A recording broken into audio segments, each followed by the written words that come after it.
जिक्रन कसीरा। ऐ ईमान वालों, अपने रब का जिक्र कसरत से करो। वह सब बिहूहु बुकरतम व असीला, और सुबह शाम उसी की पाकी बयान करो। तो इससे मुराद ये नहीं है कि तस्बीह लेके सारा दिन मस्जिद में बैठे रहो और काम कोई ना करो, बल्कि इसका मतलब ये है कि रोटी शुरू करो तो अल्लाह के नाम से, इख्तिताम करो तो अल्लाह के नाम, सो जाओ तो रब का नाम लेके, सवेरे उठो तो अल्लाह का नाम लेके। जब तुम्हें कोई चीज़ अच्छी लगे तो माशाअल्लाह कहो, जब कोई मुसीबत आए तो कहो इन्ना लिल्लाहि व इन्ना इलैहि राजिऊन। तो सारा दिन अल्लाह का जिक्र जारी रहेगा। नबी पाक सल्लल्लाहु अलैहि वसल्लम ने मुसलमान को एक दूसरे से मिलने का तरीका बताया। तो मुसीबत आए तो क्या कहना है? सिर्फ फौतगी पे नहीं कहना, इसकी वजाहत कर दो। कोई भी अल्लज़ीना इज़ा असाबतहुम मुसीबा, जब भी कोई मुसीबत आए, अल्लाह के बंदे कहते हैं हम अल्लाह की तरफ से आए हैं और अल्लाह की तरफ ही हमने लौट जाना। तो मेरे अजीज़, हर वक्त अल्लाह का जिक्र जारी रहेगा, हर वक्त ज़ुबान पे रब करीम का। देखे ना, नबी पाक अलैहिस्सलाम ने हमें मुलाकात का तरीका बताया। एक सहाबी आए तो उन्होंने आके कहा अस्सलामु अलैकुम। नबी पाक अलैहिस्सलाम ने फरमाया रब ताला ने इसे 10 नेकियां अता फरमाई हैं। दूसरे आए तो उन्होंने कहा अस्सलामु अलैकुम व रहमतुल्लाह। तो महबूब फरमाने लगे, इमाम बैकी ने इसको लिखा है, महबूब फरमाने लगे रब करीम ने इसे 20 नेकियां अता फरमाई। एक और आए, अर्ज किया अस्सलामु अलैकुम व रहमतुल्लाहि व बरकातुहू। महबूब फरमाने लगे अल्लाह ने इसे 30 नेकियां अता फरमाई। अच्छा, इसका मतलब क्या है? अस्सलामु अलैकुम, तुम पर सलामती हो। सादा तर्जुमा यह है कि तुम सलामत रहो, तुम सलामत रहो। व रहमतुल्लाहि व बरकातुहू, तुम पर अल्लाह की रहमत भी हो और उसकी बरकतें भी। वो क्या कहता है? वो कहता है वालेकुमुस्सलाम, तुम पर भी सलामती हो। व रहमतुल्लाहि व बरकातुहू, अल्लाह की रहमत हो और उसकी। ये जो मसनून दुआएं हैं ना, जो हुजूर ने हमें दुआएं सिखाई हर मौके पे, इनका कमाल देखिए। अब एक मुसलमान ने आते कहा अस्सलामु अलैकुम, इसका मतलब क्या है? तुम पर। अब वो झगड़ा करेगा, उसे मारेगा, उसका माल छीनेगा। उसने तो आते ही कहा तुम पर सलामती हो। तो जो सलामती की दुआ देने वाले हैं वो जेब थोड़ी काटेंगे, वो गबन थोड़ी करेंगे, डाका थोड़ा डालेंगे। इस्लाम ने लफ्ज़ ही वो सिखाया है कि फरमाया जब तुमने मिलना है तो तुमने दुआएं करनी है एक दूसरे के लिए। अब हमारे यहाँ नए नए लफ्ज़ आ गए। टेलीफोन उठाया तो कहा हेलो, इसका क्या तर्जुमा है? कौन है, इसका क्या तर्जुमा है? जी जनाब, इसका क्या मतलब? हमने देखा बड़े बड़े समझदार लोग अस्सलामु अलैकुम की बजाय कहते हैं क्या हाल है। भाई क्या अजीब बात है भाई, क्या हाल है का क्या मतलब हुआ? वो बाद में करने की बात है। और कुछ थोड़ा सा जो अदीब हैं, जो बेचारे हुरूफ के पेचोताब में रहते हैं, वो कहते हैं अदाब अर्ज है। वो क्या होता है जी? इस्लाम ने दुआ सिखाई है अस्सलामु अलैकुम। ये कितनी खूबसूरत दुआ है। जब आप घर के अंदर दाखिल हुए तो आपने दुआ दी अस्सलामु अलैकुम, ये दुआ दी आप। एक सहाबी हाजिर खिदमत हुए, अर्ज की या रसूल अल्लाह सल्लल्लाहु अलैहि वसल्लम, मेरे घर में गुर्बत रहती है, क्या करूं? नबी पाक अलैहिस्सलाम ने फरमाया जब भी घर जाया करना, घर वालों से सलाम लिया कर। घर वालों से क्या कहा कर? अस्सलामु अलैकुम। जब भी घर जाए, यानी घर आया, अब घर वालों ने बताया कि माचिस की डिबिया तो ले आओ। अब ये दुकान कोने पे थी घर वाले पे, वहाँ से माचिस की डिबिया लेके वापस गया तो कहने लगा अस्सलामु अलैकुम। फिर घर वालों ने कहा हो बताना याद ही नहीं रहा, चीनी भी ख़त्म हो गई है। तो ये फिर गया चीनी लेने, लौट के आया तो क्या कहा? जब अल्लाह चाहता है तू कहे, जब अल्लाह के रसूल चाहते हैं तू कहे। इसका तर्जुमा यह है कि तू कह, तू सलाम ले। अल्लाह रसूल चाह रहे हैं कि तू सलाम ले ताकि तेरे घर में सलामतियां डाल दी जाएं। तो फरमाया सलाम लेनी है तूने, और साथ तूने इस तरह करना है कि 3 दफ़ा सूरत इखलास को पढ़ना है। इमाम कुर्तुबी ने इसको लिखा है। उसने कहा हुजूर गुर्बत बड़ी है। गुर्बत बड़ी है तो कोई वजीफा बताएं। फरमाया जब भी घर जाओ सलाम लो और 3 दफ़ा सूरत इखलास पढ़ो। वो सहाबी कहते हैं मैं पक्का हो गया। अब वो कुछ दिनों के बाद, कुछ अरसे के बाद, कुछ महीनों के बाद वापस आए तो सहाबाई किराम अलैहिम रिदवान फरमाते हमारी ख्वाहिश थी कि ये कुछ बयान करे, अब बताए जो वजीफा लेके गया था उसका रिजल्ट क्या निकला। कहते उसने बड़ी हैरत अंगेज बात की।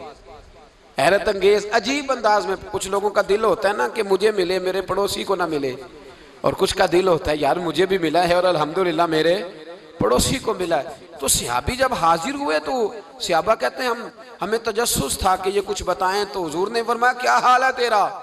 कहा या रसूल अल्लाह कमाल ही हो गई है हुजूर, मैं जब भी घर जाता हूँ सलाम लेता हूँ और 3 दफा सूरत इखलास पढ़ता हूँ, मैं तो अमीर हो ही गया हूँ, मेरे तो हमसाये भी अमीर हो गए। कितना प्यारा है ये जुमला, कितना हुस्न है। इतना अच्छा लफ्ज किसी और के पास है ही नहीं जो अल्फाज हमें हमारे रसूल ने अता फरमाया। इसको अपनाइए, इसको अपनाइए। ये अलग बात है कि लोग मतलब के लिए सलूट कर लेते हैं बड़ा सारा, लेकिन मतलब के लिए नहीं। जिसको जाने उससे भी सलाम लें, जिस मुसलमान को नहीं जानते उससे भी। तो नबी पाक ने हमें मसनून दुआएं सिखाई। रात को जब सोने लगे अल्लाह के रसूल सल्लल्लाहु अलैहि वसल्लम ने हमें दुआ सिखाई। हुजूर ने फरमाया जब सोने लगो तो मुस्लिम शरीफ में फरमाया तुमने ये दुआ पढ़नी, अल्लाहुम्मा बि इस्मिका अमूतु व अहया। तुमने कहना ए अल्लाह मैं तेरे नाम पर मरता हूँ और तेरे नाम पर जीता हूँ। नबी पाक सल्लल्लाहु अलैहि वसल्लम ने एक हदीस में फरमाया कि ये जो नींद है ना, ये मौत की छोटी बहन है, ये मौत का एक हिस्सा है। जिस तरह इंसान सो जाए तो कोई खबर नहीं होती क्या हो रहा है, बिल्कुल वो उठा है तो उसने कहा हो ये क्या हुआ। सो जाता है ना आदमी, उसे खबर नहीं होती। ओहो मैंने तो 11 बजे उठना था, ये तो 3 बज गए। अब उसे खबर न रही। सोते हुए लोग चोरी कर लेते हैं। बल्कि इस तरह भी होता है कि आदमी ने गखड़ उतरना था, वो पिंडी से आ रहा था लेकिन वो सोया हुआ था। आंख तब खुली जब कामों की आ गया था। अब उसका इस पर जोर, तो फरमाया क्या पता अब तो खुल गई कामों की, जाके लाहौर जाके किसी जगह पहुंच के, तो ये भी मुमकिन है कि खुले ही ना, नींद ही मौत का सबब बन जाए। तो तू कह के सो कि या अल्लाह तेरे नाम पे सो रहा हूं। अल्लाह किस नाम पे सो रहा हूं यार? अगर हम इन दुआओं का हुस्न समझे, मत अल्लाहुम्मा बि इस्मिका अमूतु व अहया, या अल्लाह मैं तेरे नाम पे सोता हूं और तेरे नाम पर उठता हूं। गोया कह रहा या अल्लाह मेरी नींद भी तेरे फजल से ही है, और अगर आंख खुल जाए तो वो भी तेरे फजल से ही है। कितना आला नबी पाक अलैहिस्सलाम ने अंदाज सिखाया। और फिर बुखारी शरीफ में हदीस मौजूद है, फरमाया जब उठो तो कहो अल्हम्दुलिल्लाहिल्लज़ी अहयाना अहयाना बादमा अमातना व इलैहिन नुशूर। फरमाया जब तुम सो के उठो तो फिर कहो ए अल्लाह सारी तारीफें तेरे लिए, तमाम तारीफें जिसने हमें मौत के बाद हयात दी।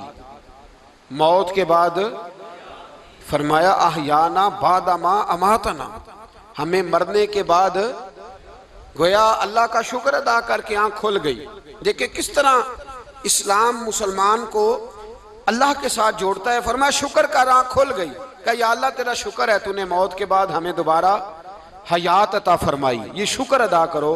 गोया तुम ये ना कहना कि मैं उठ गया हूं तो मेरा कमाल है, या ये ना समझना मैं उठ गया हूं तो मैं बड़ा पाबंद हूं, जब मैं इरादा कर लूं कि मैंने 11 बजे उठना है तो फिर मैं उठ जाता हूं। ये ना कहना कि ये अलार्म बड़ा अच्छा है, ये मुझे उठा लेता है। ज़हन के अंदर ख्याल कर कि नींद तो मौत की तरह थी, ये जो मैं उठ गया हूं तो अपने रब के फजल से उठा हूं। जो मैं उठ गया हूं, जो अभी अभी उठे हैं वो तो बोल देना कम से कम कि मैं अपने रब के फजल से उठ गया। तो दुआ सिखाई। फिर देखिए नबी पाक सल्लल्लाहु अलैहि वसल्लम ने फरमाया जब तुम बैतुल खिला में जाते हो ना, वाशरूम में जाते हो, तो गंदी चीजें होती हैं वहां, शैतान होते हैं, जिन्नात होते हैं, ये गंदगी पे होते हैं। जब तुम वाशरूम जाओ, बैतुल खला जाए, तब भी दुआ मांगो। क्या दुआ मांगो? वो दुआ भी नबी पाक सल्लल्लाहु अलैहि वसल्लम ने हमें तालीम फरमाई और बुखारी में है, कहा पढ़ा करो अल्लाहुम्मा इन्नी आऊज़ु बिका मिनल खुबूसी वल खबाइस। कहो ए अल्लाह नापाक चीज़ों से मैं तेरी पनाह मांगता हूँ, वो नर हो या मादा हो। अल्लाह मैं तेरी पनाह मांगता हूँ। वाशरूम के अंदर बहुत सारी बुरी चीज़ें होती हैं। जवान मेरी बात पर तवज्जो फरमाएं, वहाँ बहुत सारी गंदी चीज़ें होती हैं। इंसान कई दफ़ा वाशरूम में जाता है, उसे वसवसे ज़्यादा आते हैं। ये नोट करें मेरी बात को। असल में ना हम बात ढूंढ रहे हैं इलाज अपनी बीमारियों का, हालांकि इलाज तो सारा मदीने वाले रसूल के पास मौजूद है। महबूब के पास सारी दवाइयाँ हैं। तो नबी पाक अलैहिस्सलाम देखे ना, इंसान वाशरूम में जाता है उसे वसवसे आते, बुरे ख्यालात आते। वो गुनाह की तरफ कई दफा मायल होता है तो कहा तू दुआ पढ़ के जा, अल्लाहुम्मा इन्नी आऊज़ु बिका, या अल्लाह मैं तेरी पनाह मांगता हूँ, मिनल खुबुसी वल खबाइस, हर खबीस और बुरी चीज से मैं तेरी पनाह मांगता हूँ, वो नर हो या यार। कितना अजीम दीन है, कितना अजीम मेरे मुस्तफ़ा करीम का वो वाला दीन है। असल में अल्लाह करे बीए पास बच्चे को बैतुल खला की दुआ भी याद हो जाए, ऐसे याद हो जाए, और इसके माँ बाप समझ लें कि जवान हो गया है, तो अब हो सकता है इसकी तरफ शैतान हमला ज्यादा करे, इसे खराब करने की कोशिश करे, तो लिहाजा इसे दुआ सिखाई जाए ताकि इसको पहले से पता हो कि मैंने उस बेईमान से बचना किस तरह से। अब आप देखिए नबी पाक अलैहिस्सलातु सलाम ने हमें दुआ सिखाई मुसन्नफ इब्ने अबी शैबा में। कौन सी दुआ? वाशरूम से निकलने की। अल्लाहु अकबर, बड़ी ज़बरदस्त दुआ है, बड़ी ज़बरदस्त। आप यकीन करें इस एक एक दुआ पर एक एक पूरा बयान हो सकता है, एक एक। ये इसलिए नहीं मैं कह रहा कि मैं कोई आलिम फाजल आदमी हूँ, आप कहेंगे कि बता रहे हैं मैं बड़ा पढ़ा लिखा हूँ। सिर्फ ये अर्ज कर रहा हूँ कि इसके फवायद पर, समरात पर जो अल्लाह तबारक व तआला उम्मत को देता है, इन दुआओं की जो फजीलत हदीसों में आई, और फिर जो इसके फवायद है, अगर उस पर बात करूं तो एक दुआ तकाजा करती है कि उस पर पूरा एक लेक्चर होना चाहिए। देखिए आप वाशरूम से निकले, दुआ क्या है? दुआ के लफ्ज के अल्हम्दुलिल्लाहिल्लज़ी, एक हदीस में लफ्ज है गुफरानका, गुफरानका, ऐ अल्लाह मैं तुझसे बख्शिश चाहता हूँ। और जो मशहूर और मारूफ है मुसन्नफ इब्ने अबी शैबा की रवायत, फरमाया अल्हम्दुलिल्लाहिल्लज़ी अज़हबा अन्निल अज़ाब आफ़ानी, फरमाया ऐ अल्लाह तेरा शुक्र है। वाशरूम से निकला है तो कह रहा है या अल्लाह तेरा शुक्र है, तूने मुझसे अजियत दूर की, व आफ़ानी, और तूने मुझे आफियत अता कर दी। अजियत दूर कर दी और आफियत, बोलिए। वाशरूम से निकला है तो क्या कहता है? या अल्लाह तेरा शुक्र है, तूने मुझसे अजियत दूर कर दी और मुझे आफियत।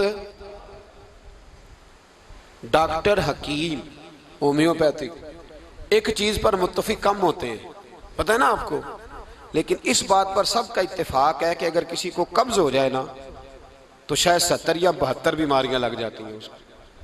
और जब आदमी को कब्ज होती है ना, पेट के अंदर फुजला जम जाता है, खारिज नहीं होता, तो उसको आसाब की बीमारी होती है, उसके जहन पर असर होता है उस चीज का। आप ये मत समझे कि खाना खाना ये कमाल है, अल्लाह ने ये भी नेमत बनाई है कि खाना जब खारिज होता है तो वो भी अल्लाह का बहुत बड़ा एहसान है। तो फरमाया तू समझा ही नहीं, अगर तुझे कब्ज हो जाती, तेरे पेट के अंदर वो चीज जम जाती, तेरे लिए कितनी तकलीफ का बायस थी। उन लोगों से पूछिए जो इसके बीमार हैं, इसके मरीज हैं, वो कितनी तकलीफ में रहते हैं, सर में दर्द होता है, सर चकराते हैं। एक बहुत बड़ा रोड एक्सीडेंट हुआ तो ड्राइवर से लोगों ने पूछा कि मसला क्या है, तो कहने लगा मैं कब्ज का मरीज हूं, तो मैं खाना खा लेता हूं तो मेरे जहन पर वो इस कदर ज्यादा गैस का गलबा होता है कि मैं सख्त तकलीफ में हूं।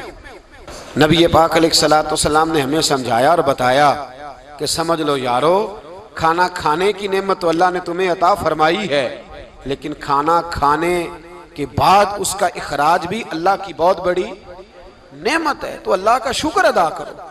फिर जब आप घर से निकलेंगे तो भी उसकी दुआ इरशाद फरमाई, बिस्मिल्लाह तवक्कलतु अलल्लाह, अल्लाह के नाम से घर से निकलता हूँ और मैंने भरोसा भी अल्लाह के नाम पे किया। जब घर से निकलें तो किसके नाम पे भरोसा करें? बोलिए। हजरत राबिया बसरिया रहमतुल्लाह अलैहा, आप तशरीफ ले गई हज करने, जिस दिन वापस आई अपना ऊंट कह गई जाती दफा, कहने लगी अल्लाह मैं तेरे हवाले करके जा रही हूँ और बिस्मिल्लाह तवक्कलतु अलल्लाह, भरोसा भी तेरी जात पे। जिस दिन वापस आई ना उसी दिन किसी ने बताया कि अम्मा आज ही तेरा ऊंट मर गया है, तो ऊंट के सराहने खड़ी होकर कहने लगी मौला मैं तो तेरे नाम पे, तेरे पे भरोसा करके गई थी, तेरे हवाले, मैं तो तेरे घर गई थी। तो लोग कहते हैं अम्मा के मुंह से लफ्ज निकले तो ऊंट जिंदा होके खड़ा हो गया, खड़ा हो गया ऊंट। तो अम्मा कहने लगी नहीं तुम्हें ही गलती लगी है, मरा ही नहीं था, पहले से ही मौजूद था, वह अपनी करामत भी नहीं जाहिर होने दी। तो भाई घर से निकले तो किस लफ्ज पर कि या अल्लाह मैं तेरे भरोसे पे निकल रहा हूँ, मैं, इसके दो फायदे होंगे। एक तो आप अल्लाह की अमान में जा रहे हैं, अल्लाह की अमान में आ रहे हैं, और दूसरा जिस घर को आप छोड़ के जा रहे हैं उसे भी अल्लाह की अमान में दे के जाए। तो कितना लज्जत वाली दुआ है जो नबी करीम अलैहिस्सलाम ने हमें सिखाई। अब जरा हदीस सुने खुश हो के। देखे हुजूर ने दुआ सिखाई, फरमाया जब देख लो ना किसी को हंसता हुआ, क्या करता हुआ, माशाअल्लाह आप तो हंसने लगे। जब किसी को हंसता हुआ देखो तो कहा करो अदहकल्लाहु सिन्नक। ये दुआ, ये बुखारी है। फरमाया दुआ मांगा करो जब किसी मोमिन को हंसते हुए देखो तो दुआ मांगो अदहकल्लाहु सिन्नक, अल्लाह तुझे हंसता ही रखे, अल्लाह तुझे